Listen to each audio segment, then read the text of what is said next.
There are those who dream of a better world. Those who strive to climb higher, swim deeper, and venture further than the rest. We call them DaVincis.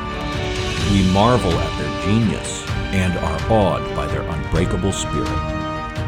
Here they come. Stand back and watch as they inspire the human race by living a DaVinci life. What's up, guys? Rusty Johnson from A DaVinci Life. Thanks for stopping in. You know, one of the great hallmarks of being a Da Vinci is just scoffing at obstacles that get in the way of your dreams. Today's guest can tell you about that. Astronaut Jose Hernandez. Now, this guy has quite a story. He started out as a migrant worker, a family of migrant workers, and they would pick strawberries and grapes and cucumbers or whatever in California. From there, he dedicated himself to education, had a wonderful family structure, and he became an astronaut. Along the way, he changed the world. He developed mammography machines that can detect early stages of breast cancer. This is a Da Vinci that truly reaches for the stars, and you can learn more about that from his book by the same name. But this is a truly inspirational story. I give you Jose Hernandez. Jose, thanks so much. Happy to be here, man. Whereabouts are you now? In California? Yeah, I'm in California right now. Beautiful. Northern California. Fantastic. I'm over here in New York. Wish I was in California, though. Yeah, weather's a little nicer over here right now. Yeah, that's for sure. You spent your life as a child helping your family as a migrant worker, picking strawberries, cucumbers, onions, even grapes. How does one go from the field to NASA? Well, that's an interesting question, Rusty. I think it all has to do with education. I think education is the great equalizer, is what I call it. If people start off on an unlevel playing field, arguments can be made that I started off like that. I think the way to even the playing field is through an education. And even though my parents only had a third grade education, they valued education, and they created an environment around us such that we would thrive and do well in education. Now, granted, the first years of our lives, it was tougher because my parents lived a nomadic lifestyle. They came from Mexico, central Mexico, and it's about a 3-day drive by car to Southern California. And their routine was very similar to people in their hometown, which is they would come to California around March timeframe. And then they would start off in Southern California, work in picking strawberries, Ontario, Chino area for a couple months, moved to Salinas for another 2 months, picking lettuce and more strawberries. And then they would move to Stockton, California for 5 months. So it was a total of 9 months in California. And then they, when winter starts arriving, November, December, they would hightail it back to central Mexico, their hometown. And in early March, the whole process repeated itself. So as you can imagine, when we started school, it wasn't a very conducive environment to get a good education. Sure. And it wasn't until my second grade teacher, Miss Young, came to our house when I asked her for 3 months worth of homework, because we self-studied in Mexico, that she said, I'm the youngest of four, so she had seen my 3 other siblings, so I guess fourth time was the charm. So she came and visited my parents and somehow convinced them that we needed to make our home in one place, and that's when we started calling Stockton our home. And then so our education started to get more traction. I started to learn the English language in a proficient manner, because I always tell folks I really didn't consider myself bilingual until I was 12 years old because of so many interruptions. Even though I was born in this country, Spanish was what we spoke at home. And so it took me till about I was 12 years old to finally consider myself proficient in the English language. But after that, things started rolling and things started I think the great work ethic that our parents taught us by taking us to the fields on Saturdays and Sundays, 7 days a week during the summer, is what really helped us develop a great work ethic that, studying was kind of easy for us compared to the field work we did. Sure. Now, you've applied to NASA 12 times and you were rejected 11 times. But you made it to the top 100 3 times, right? That's right. I'm sure you could have you tasted it there, but did you ever have any days when you just lost faith, you wanted to give up? I have to be honest with you, Rusty. No one likes rejection. No one likes being told no. So did I feel good about it? Heck no. Did I feel bad? Yeah, I did feel bad. Did I get down on myself? Yes, I got down on myself. But, my wife, aside from my parents, my wife was the great cheerleader as well. And she made me see things, glass half full, not half empty. Because she said, look, what's the worst that can happen if you never get selected as an astronaut? And then she said, let me spell it out for you, Jose. And she comes from a similar background that I did as a migrant farm worker. And she said,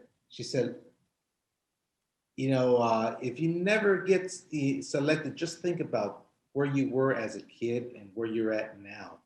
She said, the mere fact that you wanted to become an astronaut, what did that motivate you to do?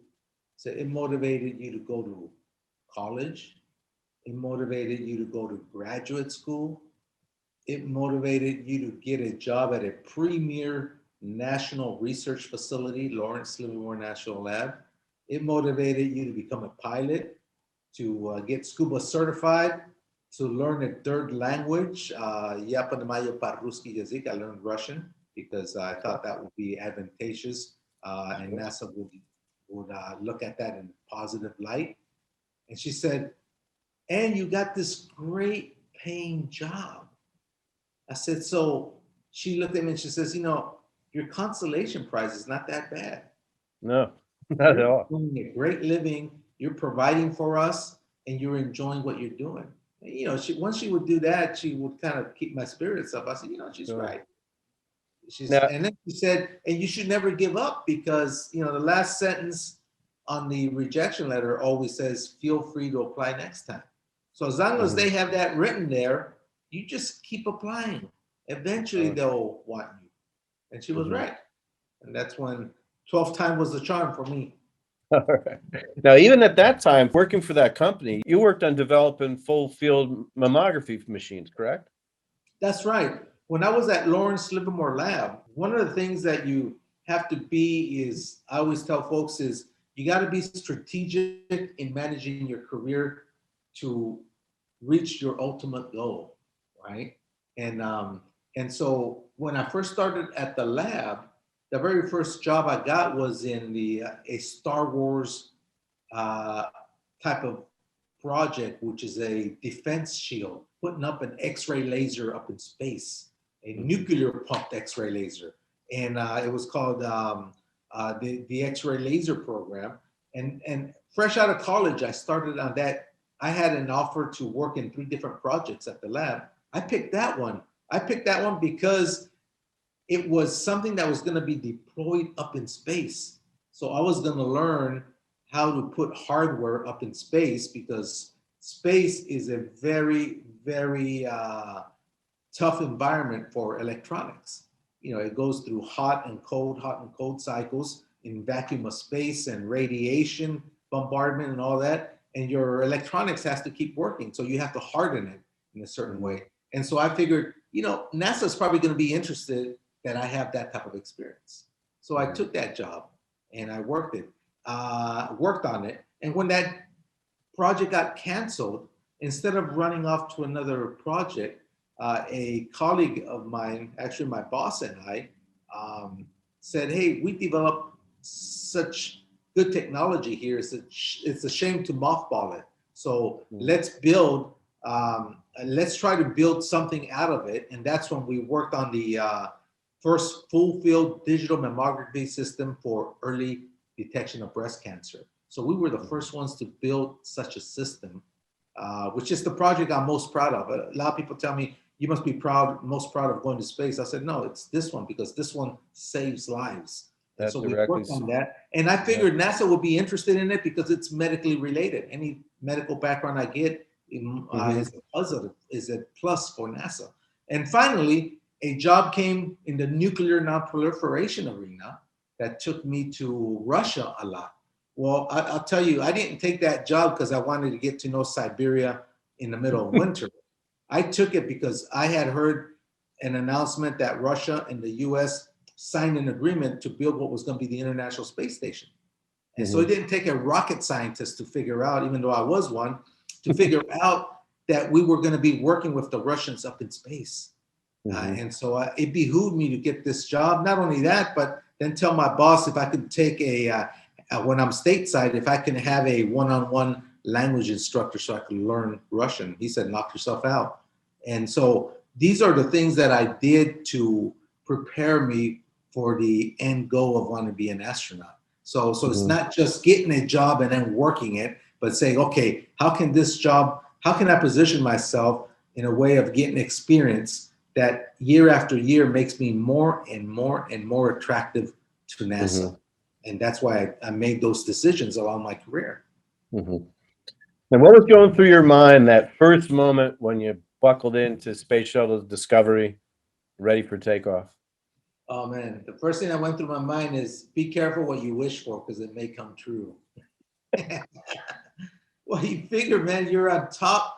You're in a crew of 7 astronauts. I'm the flight engineer, so I'm sitting in the flight deck. 2 of the pilot, the commander, our boss is there. The other pilot's there. I'm sitting a little behind them because I have to monitor both pilots' monitors in case anything goes out of tolerance. And so I have the best view in the house because I have the panoramic view as we blast off into space. And I'll tell you, it was felt a little intimidating because we got on inside the shuttle before in practice, did some mock practice, but it was never fueled. And this time when we got in for the real launch, you're setting out a bomb. you walk that little bridge at the 192-foot level, and you see the cryogenic smoke coming out. You know, the creaking and things, noises.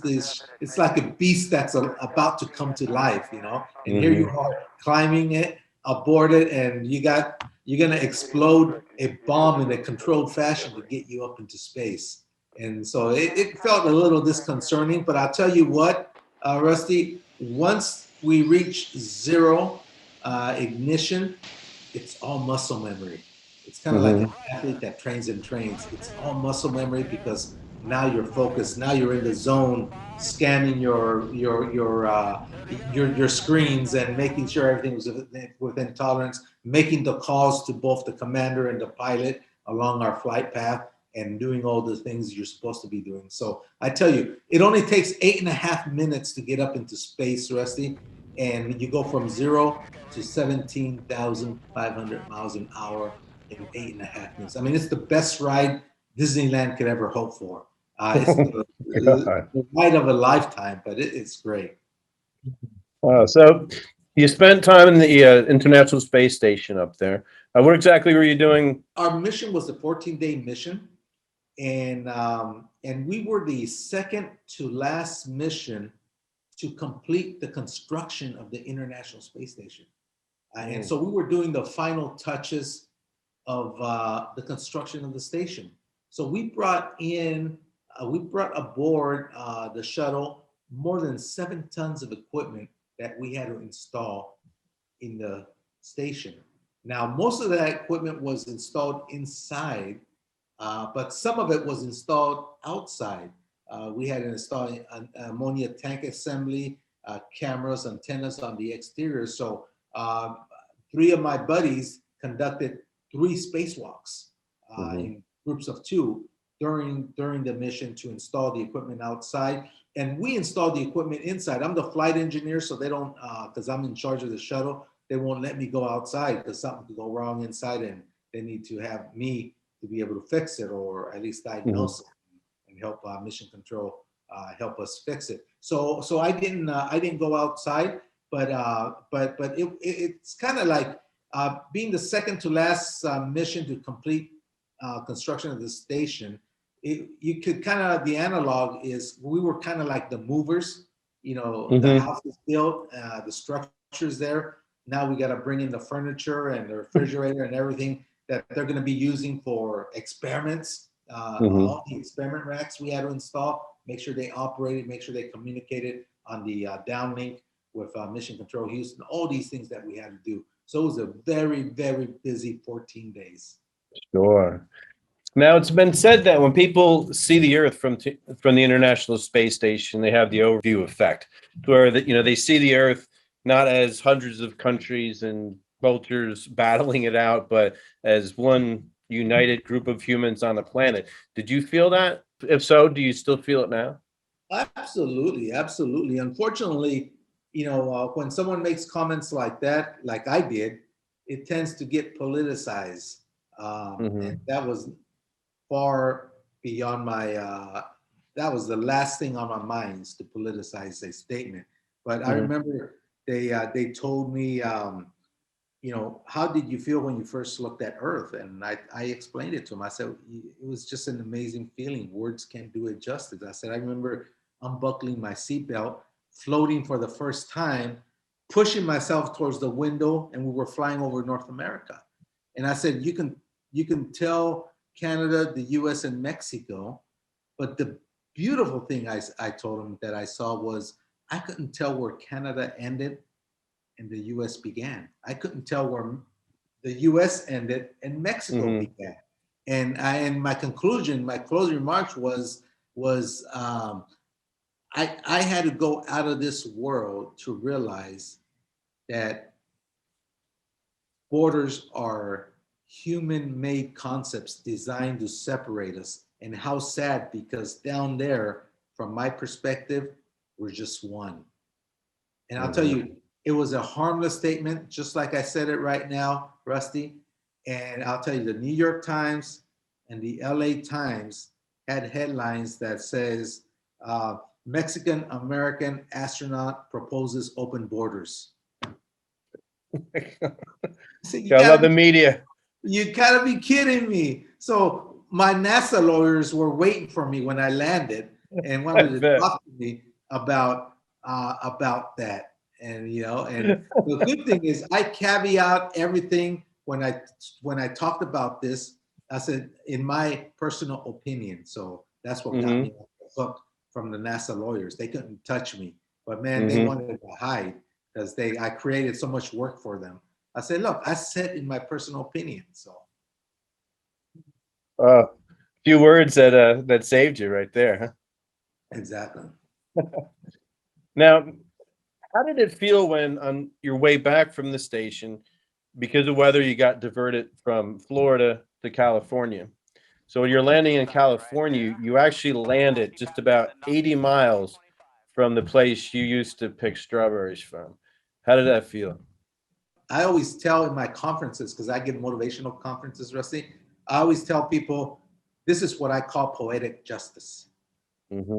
Landing in your home state of California, some 80 miles where I used to pick strawberries as a kid. And here I am wearing the good old American flag on my shoulder as a US NASA astronaut, proud American, coming in after my 14-day journey from space. So I was very proud of that, and it was a very touching moment for me personally because of that.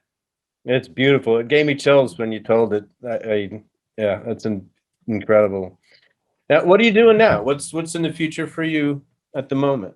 Well, I back in 2012 when I first left NASA, I ran for Congress. I ran in a district that wasn't mine. I'm a Democrat, so the Democratic Party wanted me to knock off a freshman Republican incumbent, and we came close, but no cigar. And so I'm back here in my district. Hopefully one day I'll run for Congress once our Democrat senior congressman decides to retire. I think that's when I'll go ahead and run for Congress. But in the meantime, what I did is I came back home. I opened up my aerospace consulting firm. I helped countries like Mexico launch they bought 3 US built commercial communication satellites. And I helped them not only buying them and do acceptance testing of the satellites, but I also helped them launch them into space and put them in the right orbit profile that they need to get maximum service out of them. So I've done that. I've helped universities build small, what's called CubeSats. And with the help of NASA, we've launched them up into space. So we do those type of things. I give motivational talks. I've written 3 books, just getting ready to get another book out. Also, Netflix is making a movie based on my life story. So beautiful. That project's gonna take off. It's already done, deal. We've already, I've edited the script 4 times. So the script is in its final form. They already selected a director. They want Michael Pena to play me, the actor Michael Pena. So I think it's gonna film later this year and drop on the Netflix platform probably the end of 2022, next year. And all right. they already have a working title. It's called A Million Miles Away. So we're pretty excited about that project. And then finally, I came full circle with my roots. I have a 20-acre vineyard here in Northern California. Oh, cool. And I work it with my 84-year-old father. He helps me a lot. He's, as a kid, I used to pick grapes. I know how to pick grapes, but managing a vineyard, you got to learn from the experts. And my dad worked in farms all his life. So he's been kind of like doing a lot of transfer technology over to me in terms of a vineyard. And he's 84, healthy, gets on the tractor, works, plows the rows and mows, chops the grass and stuff like that. And he helps me. But I didn't stop there, Rusty. Once I learned how to manage a vineyard and how to harvest my grapes and all that, my grapes are wine grapes. So actually they're champagne grapes. I sell them to a company called Corbel, and they make sparkling wine. I guess we can't call it champagne in California. It's called sparkling wine. So they make sparkling wine with it. And I went to visit them, and I kind of got inspired because I saw what they were doing. And I said, now, why can't I make my own wine? And so I started playing around with different formulations and all that. And this year is the first year I'll be actually selling my own variety of wine. I have 3 varieties. I got a Sauvignon Blanc, which is a white wine. And then I got two red wines. One is a Old Vine Zinfandel, and the other one is is what we call a red blend, which is a blend of Merlot, Tempranillo, Syrah, and Petit Syrah. A very complex flavor, very interesting. But we just finished bottling them, and so we're already accepting orders because we're getting ready to ship. And you guys can go to TierraLunaCellars.com. That's what this Perfect. Tierra Luna Cellars, and you'll see the different variety of wines there that are available. And I'm sure you're going to enjoy it because the batch I made last year were very good, and we're basing it on similar formulations, so it's going to be good. Will do. And that must be wonderful with the relationship that you have with your father on the vineyard, because from what I've seen, he's an extremely empowering man. And even at 10 years old, he told you could be an astronaut, Jose. Exactly. And that must have just meant the world to you. Yeah, he empowered me. My mom laid the groundwork with making sure we did our homework. She basically had us create healthy study habits and created an environment where, the expectation was you get home, you eat something, and you don't get up from the table until your homework's done. And then you can go out and play, but homework first. And so, with the help of both of them, they played very, very important roles. That's why I always tell parents, it's so pivotal. A lot of parents say, well, we don't have the resources to send our kids to college. I said, don't worry about that right now. I said, if you put the right environment and you empower the kid's going to get good grades. We'll be able to apply for scholarships, financial aid, Cal grants, Pell grants. Everything will take care of themselves if you start early.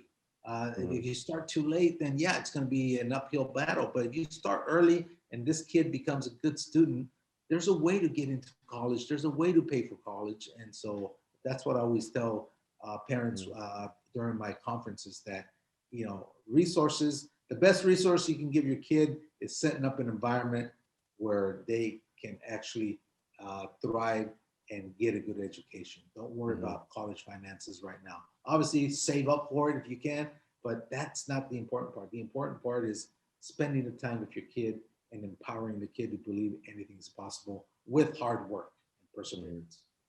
Wise words. What are the titles of your books? The titles of my book, the first one that I wrote, it's called Reaching for the Stars.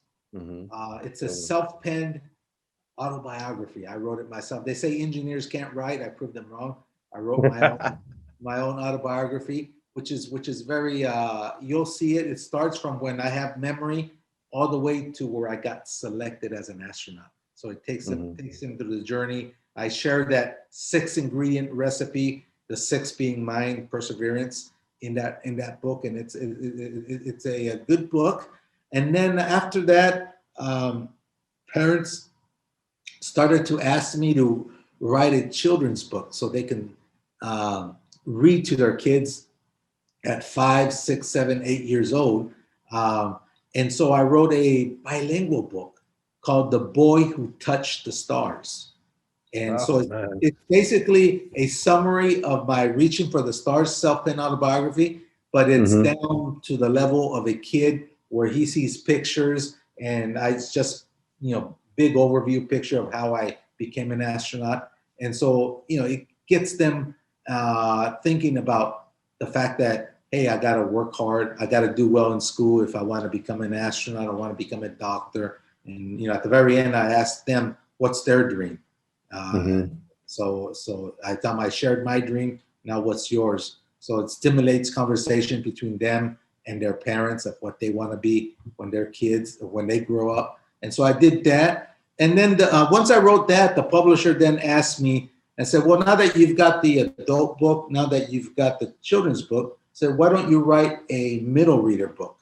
We want kids in middle school, high school to read your story as well. And a autobiography may not be of much, as interesting as something written specially for them.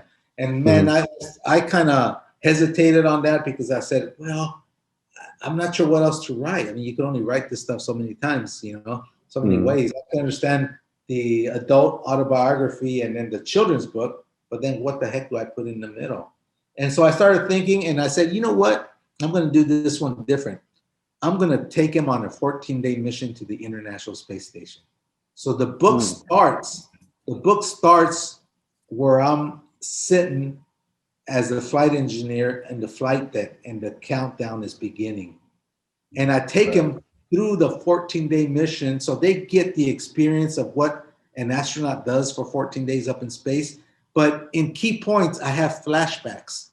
So the kids don't know this, but I'm spoon feeding them the concepts that are in my autobiography. Is spoon feeding them the concepts without them knowing that I'm preaching to them, but I am, of how I got there with certain flashbacks at certain key points of the mission, and then the landing and everything. So it actually, they loved the book once I wrote it, and they said, this is great. We didn't realize we were going to do this, and this is even better. And so they loved it. And that one's called From Farm Worker to Astronaut.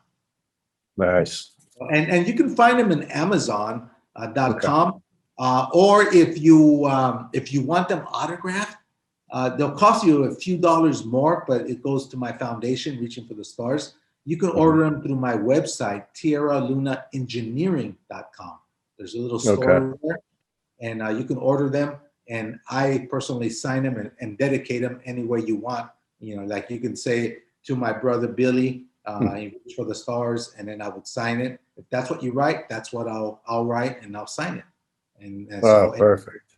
so it's those books, and the I'm writing a fourth book I mentioned, and this is more of a kind of like a self-help Tony Robbins style book, where I go through the mechanics of the 6 ingredients in terms of exercises that we do for each of the steps that sort of helps the individual go through those steps in case they say, well, how do I do this, or what do I do here? And hopefully it's a good encapsulating self-help book that if any individual wants to say, I'm not sure what I'm doing with my life, what do I want to do?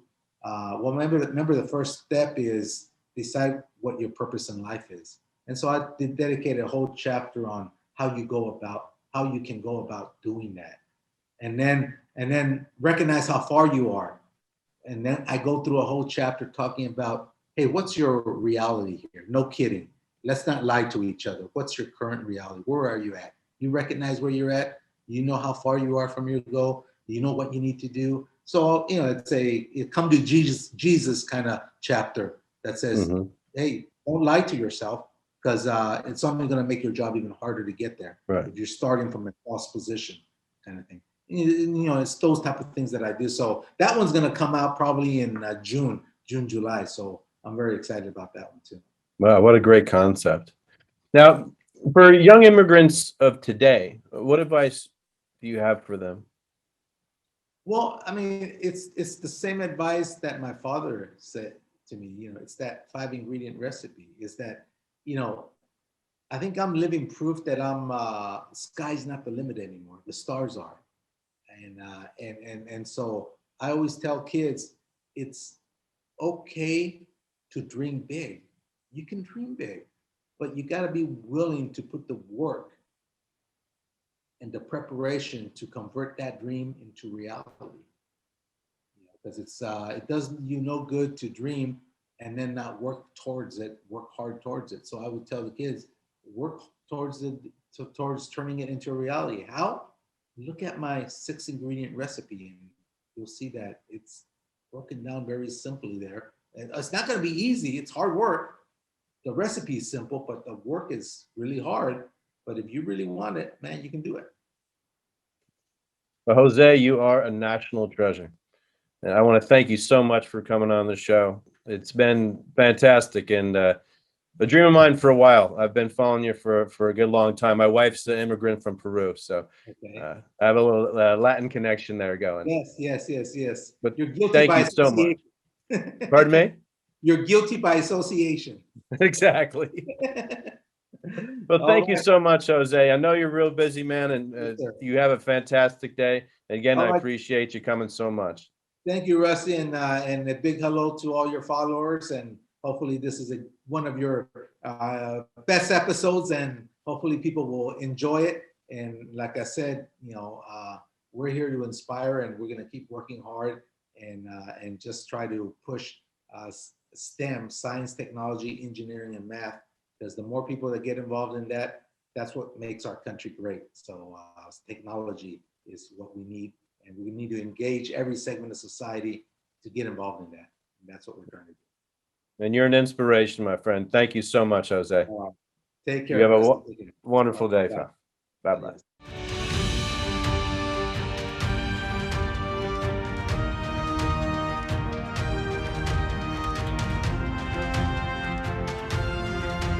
A DaVinci Life.